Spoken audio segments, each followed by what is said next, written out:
Hello दोस्तों, कैसे हैं आप सब। तो दोस्तों, हमारे चैनल में हिंदी की एक महत्वपूर्ण सीरीज चल रही है जिसमें कि आपको कंप्लीट कोर्स करवाया जाएगा। और देखिए, हिंदी के कोर्स के साथ साथ ही एक हिंदी की हमारी एमसीक्यू सीरीज भी चल रही है। देखिए, ये एमसीक्यू सीरीज आपके लिए बहुत फायदेमंद साबित होने वाली है, क्योंकि यहाँ पर उन्हीं प्रश्नों को ज़्यादातर रखा जाएगा जो प्रश्न आपकी परीक्षाओं में बार बार पूछे जाते हैं, या फिर मैं कह सकता हूँ ऐसे प्रश्न जो आपकी परीक्षाओं में आपके लिए एक कन्फ्यूजिंग वाली स्थिति पैदा कर देते हैं। तो ऐसे प्रश्न आप लोग गलत करके आ जाते हैं, तो उन्हीं गलत प्रश्नों को गलत होने से बचाने के लिए इस एमसीक्यू सीरीज को हमने शुरू किया है। यहाँ पर आपको बहुत महत्वपूर्ण प्रश्न देखने को मिलेंगे और ऐसे प्रश्न आपको खासकर देखने को मिलेंगे जो बार बार आपकी परीक्षाओं में पूछे जाते हैं। आज हम लोग 30 प्रश्नों पर आज हम लोग बात करेंगे और ये आज की हमारी तीसरी वीडियो होने वाली एमसीक्यू की 2 वीडियो हम लोग पहले कवर कर चुके हैं। आज ये हमारे तीसरी वीडियो होने वाली है और जो हिंदी का हमारा मेन कोर्स चल रहा है, अगर अभी तक आप इससे नहीं जुड़े हैं तो आप इससे भी जुड़ जाइए। सब कुछ निःशुल्क है चैनल में, कुछ भी यहाँ पर पेड नहीं है, सब कुछ निःशुल्क है। तो हिंदी की आप हमारी चैनल की प्लेलिस्ट में जाएंगे, हिंदी की आपको वहाँ पर से प्लेलिस्ट मिल जाएगी। हिंदी करके ही वो प्लेलिस्ट बनाई हुई है, तो आप लोग वहाँ पर जाइए जिसने अभी तक वहाँ पर नहीं देखी ये सारी वीडियो। तो चलिए शुरुआत करते हैं। हिंदी महत्वपूर्ण प्रश्नोत्तरी आज हमारा इसका तीसरा भाग है। तो पहला प्रश्न क्या है? पहला प्रश्न है, वर्ण कहते हैं या फिर कह सकते हैं कि वर्ण किसे कहते हैं। तो आपके ऑप्शन है भाषा एवं उसके रूपों को, भाषा की सबसे छोटी ध्वनि को, रंग को और शब्दों को। देखिए, मैंने आपसे कहा था जैसे ही मैं प्रश्न पढ़ता हूँ वैसे ही आप लोग वीडियो को 5 सेकंड के लिए पॉज करिए, उसके बाद आप एक मन में खुद से उत्तर दीजिए, क्योंकि मैं ये सब आपको पढ़ा चुका हूँ। स्वर हैं और जो हिंदी की बेसिक जो जानकारी है वो सब मैं आपको दे चुका हूँ। उसके बाद व्यंजन वाली वीडियो आने वाली है, कल को आपकी व्यंजन वाली वीडियो आएगी।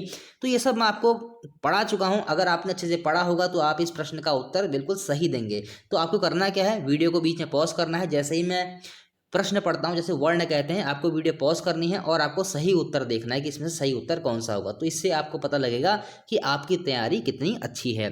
तो वर्ण कहते हैं, पहला ऑप्शन है भाषा एवं उसके रूपों को, दूसरा भाषा की सबसे छोटी ध्वनि को, तीसरा रंग को, चौथा शब्दों को। ऐसे ही जो ऑप्शन है वो आपको परीक्षाओं में देखने को मिलते हैं। तो देखिए, पहले का सही उत्तर क्या हो जाएगा, भाषा की सबसे छोटी ध्वनि को वर्ण कहते हैं। दूसरा प्रश्न है, स्वर कहते हैं या स्वर किसे कहते हैं। ऑप्शन 1 स्वतंत्र रूप से बोले जाने वाले वर्ण को, ऑप्शन बी या ऑप्शन 2 भाषा की सबसे छोटी ध्वनि को, ऑप्शन 3 6 वर्षों से बने शब्दों को, ऑप्शन 4 इन सभी को। तो इनमें से स्वर किसे कहते हैं, आपका उत्तर क्या हो जाएगा, स्वतंत्र रूप से बोले जाने वाले वर्ण को हम लोग क्या कहते हैं, स्वर कहते हैं। स्वर मैं आपको पढ़ा चुका हूँ बहुत अच्छे से। तीसरा क्वेश्चन क्या है, तीसरा क्वेश्चन है व्यंजन किसे कहते हैं। तो देखिए, स्वतंत्र रूप से बोले जाने वाले वर्ण को, या स्वरों की सहायता से बोले जाने वाले वर्ण को, या विदेशी वर्ण को, या इनमें से कोई नहीं। ये जो इनमें से कोई नहीं जो ऑप्शन आता है ना, ये आपको परीक्षा में बहुत परेशान करता है अगर आपने किसी भी चीज़ को डीपली नहीं पढ़ा है। तो देखिए, स्वर क्या था, जब हमने स्वर पढ़ा अभी, स्वर में क्या था, स्वर जो है वो स्वतंत्र रूप से बोले जाते हैं, लेकिन जो व्यंजन होते हैं उन व्यंजनों को हम लोग स्वरों की सहायता से बोलते हैं। तो तीसरे प्रश्न का सही उत्तर क्या हो जाएगा, स्वरों की सहायता से बोले जाने वाले वर्ण को व्यंजन कहते हैं। चौथा प्रश्न है, संयुक्त व्यंजन कितने प्रकार के होते हैं। देखिए, व्यंजनों की वीडियो आपकी कल आएगी, लेकिन एक प्रकार से आपकी ये प्रैक्टिस भी हो जाएगी जितने व्यंजन के यहाँ पर प्रश्न आ रहे हैं। देखिए, संयुक्त व्यंजन कितने प्रकार के होते हैं। ऑप्शन 1 2 प्रकार के, ऑप्शन 2 3 प्रकार के, ऑप्शन 3 4 प्रकार के, ऑप्शन 4 5 प्रकार के। तो देखिए, चौथे का सही उत्तर क्या हो जाएगा, ऑप्शन 3 4 प्रकार के। उसके बाद देखिए, पांचवा प्रश्न क्या है, इसको थोड़ा छोटा करते हैं हम लोग। हाँ, पांचवा प्रश्न है, हिंदी वर्णमाला में व्यंजन वर्गों की संख्या कितनी होती है। व्यंजन वर्ण होगा यहाँ पर, व्यंजन वर्णों की संख्या कितनी होती है। ये थोड़ा सा मिस्टेक हो गई लिखने में, कोई दिक्कत नहीं है।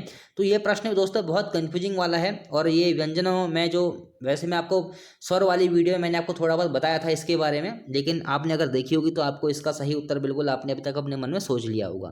तो हिंदी वर्णमाला में व्यंजन वर्णों की संख्या कितनी होती है। Option A 40, option B 42, option C 44, option D 33।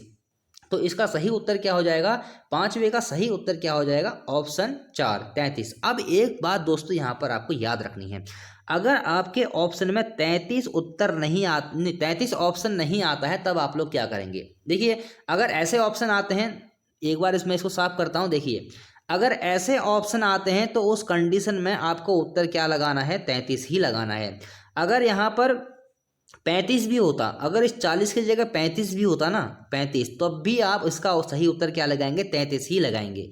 लेकिन अगर ये 33 ऑप्शन में ना हो और यहाँ पर 35 हो ऑप्शन में, तब आप लोग क्या करेंगे, तब आप लोगों को इसका उत्तर लगाना है 35, क्योंकि उस कंडीशन में क्या होता है, तो द्विगुण व्यंजन होते हैं ये वाले ड और ढ, ये भी व्यंजन वाली वीडियो में आपको बताऊंगा। ऐसी कंडीशन में क्या होता है, द्विगुण व्यंजनों को भी जोड़ लिया जाता है। जैसे 33 हमारे व्यंजन होते हैं, उसमें 2 व्यंजन हमारे द्विगुण दो जोड़ लिए जाते हैं और 35 उनको बना दिया जाता है। अगर ऑप्शन में आपको 33 नहीं मिलेगा और ऑप्शन में 35 हो, आप लोग 35 में अपना टिक लगा के आएंगे। अगला क्वेश्चन देख लेते हैं। अगला क्वेश्चन है, हिंदी वर्णमाला में स्वरों की संख्या कितनी होती है।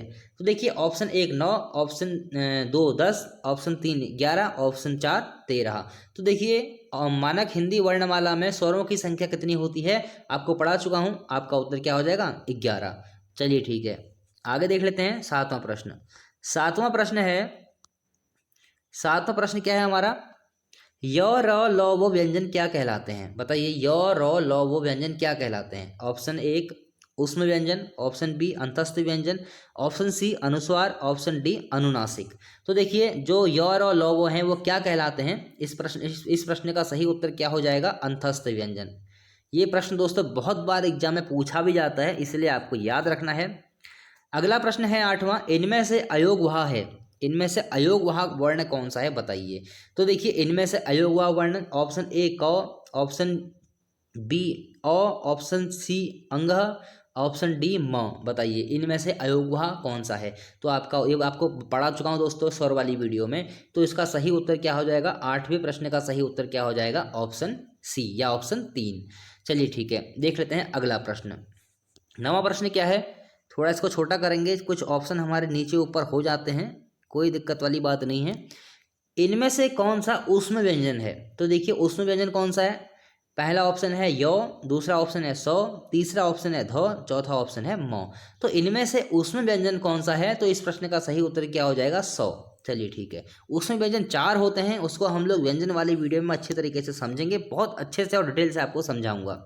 अगला है, विसर्ग का उच्चारण किस प्रकार से होता है। ये क्वेश्चन दोस्तों बहुत महत्वपूर्ण है और ये प्रश्न मैं दावे के साथ कह सकता हूँ कि 99% बच्चों ने इस प्रश्न को अभी तक नहीं पढ़ा होगा, क्योंकि ऐसे प्रश्न आपको ढूंढने से भी नहीं मिलते हैं और ऐसे प्रश्न आपकी परीक्षाओं में पूछ लिए जाते हैं।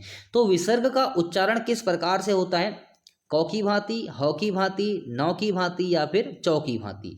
तो देखिए 10वें प्रश्न का सही उत्तर क्या हो जाएगा, ह की भांति। याद रखेंगे जो विसर्ग का उच्चारण किस प्रकार से होता है, वो होता है ह की भांति। 11वां प्रश्न है, भाषा की सबसे छोटी लिखित इकाई है।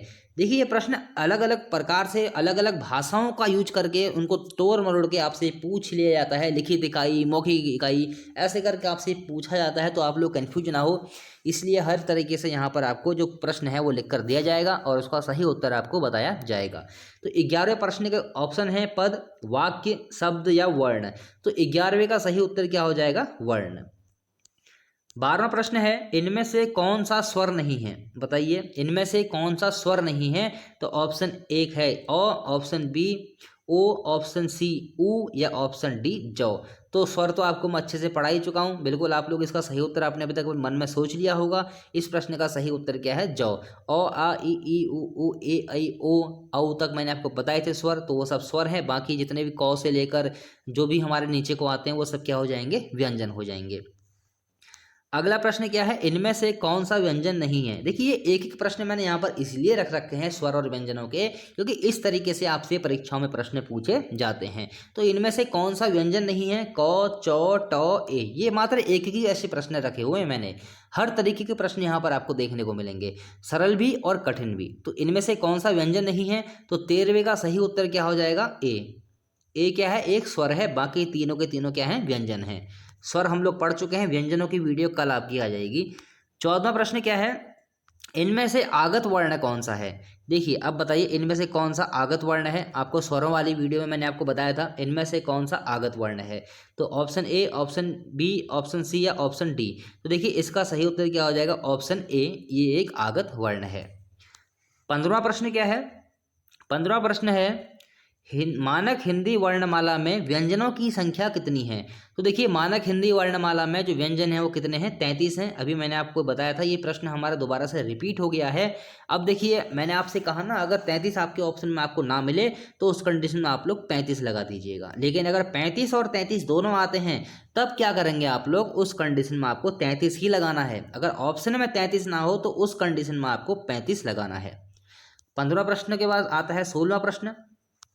16वां प्रश्न है, छोटा कर लेते हैं थोड़ा सा इसको। जिन स्वरों के उच्चारण में अधिक समय लगे वे कहलाते हैं। ये इंपॉर्टेंट प्रश्न है दोस्तों। तो देखिए स्वर, व्यंजन, मात्रा या प्लुत स्वर, बताइए जिन स्वरों के उच्चारण में अधिक समय लगता है वे क्या कहलाते हैं? तो इसका सही उत्तर क्या हो जाएगा? ये कहलाते हैं प्लुत स्वर। आपको बताए थे ना मैंने स्वरों में, ये सब पढ़ा रखा है मैंने आपको। ये आपकी एक प्रैक्टिस के तौर पर भी है ये, कि आपने जो पढ़ रहे हैं कि आप वास्तव में उस चीज़ को अच्छे से पढ़ रहे हैं या फिर ऐसे ही हवा में पढ़ रहे हैं, तो आपको इस चीज़ का भी ज्ञान हो जाएगा। 17वां प्रश्न क्या है? जिन व्यंजनों के उच्चारण में वायु मुख के किसी स्थान विशेष पर रगड़ खाकर निकलती है उसे क्या कहते हैं? तो ऑप्शन ए संयुक्त व्यंजन, ऑप्शन बी स्पर्श व्यंजन, ऑप्शन सी ऊष्म व्यंजन या ऑप्शन डी इनमें से कोई नहीं। तो 17वें का सही उत्तर क्या हो जाएगा? ऊष्म व्यंजन। इसको संघर्ष भी बोलते हैं। इसको हम लोग व्यंजन वाले में अच्छे से कवर करेंगे। 18वां प्रश्न क्या है? 18वां प्रश्न है हमारा, एक से अधिक व्यंजन जब जोड़कर बोले या लिखे जाते हैं तो वे क्या कहलाते हैं? कितना इंपॉर्टेंट दोस्तों प्रश्न है। तो देखिए ऑप्शन ए स्वर, ऑप्शन बी व्यंजन, ऑप्शन सी संयुक्ताक्षर या ऑप्शन डी इनमें से कोई नहीं। तो 18वें का सही उत्तर क्या हो जाएगा? संयुक्ताक्षर। ये सब मैं आपको व्यंजन वाली वीडियो में बहुत डिटेल से पढ़ाने वाला हूँ। फिर देखिए अगला प्रश्न है, कभी कभी दोस्तों चिन्ह भी आपसे पूछ लिए जाते हैं, जैसे कि विसर्ग का चिन्ह है। विसर्ग का चिन्ह इनमें से कौन सा है? ये वाला है या ऑप्शन बी वाला है, ऑप्शन सी वाला है या ऑप्शन डी वाला है? तो विसर्ग का चिन्ह ये होता है। एक वीडियो हमारी आएगी जिसमें हम लोग जो हिंदी में जितने भी चिन्ह हैं ना उन पर हम लोग बात करेंगे। जैसे जैसे हमारा कोर्स आगे बढ़ता जाएगा वैसे वैसे हम लोग सब चीज़ों का अध्ययन करते हुए चलेंगे। अगला प्रश्न है 20वां प्रश्न। व्यंजनों के उच्चारण में सहायता लेनी पड़ती है, बताइए किसकी? ऑप्शन ए स्वर की, ऑप्शन बी व्यंजनों की, ऑप्शन सी मात्रा की, ऑप्शन डी किसी की नहीं। अब देखिए यहाँ पर से कितने कंफ्यूजिंग वाले ऑप्शन आपके सामने आ गए हैं। अगर आपने थोड़ा सा भी इसको डीप नहीं पढ़ा है ना तो आप लोग ऐसे प्रश्न में कंफ्यूज हो जाएंगे, एक इस वाले ऑप्शन में और एक इस वाले ऑप्शन में। ये आपको कंफ्यूज करने के लिए काफ़ी हैं अगर आपने अच्छे से नहीं पढ़ा है। तो व्यंजनों के उच्चारण में किसकी सहायता हमको लेनी पड़ती है? 20वें का सही उत्तर क्या हो जाएगा? ऑप्शन ए स्वर की। चलिए ठीक है। अगला प्रश्न है, एक मिनट, यहाँ पर से मुझे लगता है दोबारा से आ गए हैं। तो चलिए जो हमारा 21वां प्रश्न है वो क्या है? उस ध्वनि को क्या कहते हैं जिसके टुकड़े नहीं किए जा सकते हैं? बताइए, इतना इंपॉर्टेंट दोस्तों प्रश्न है।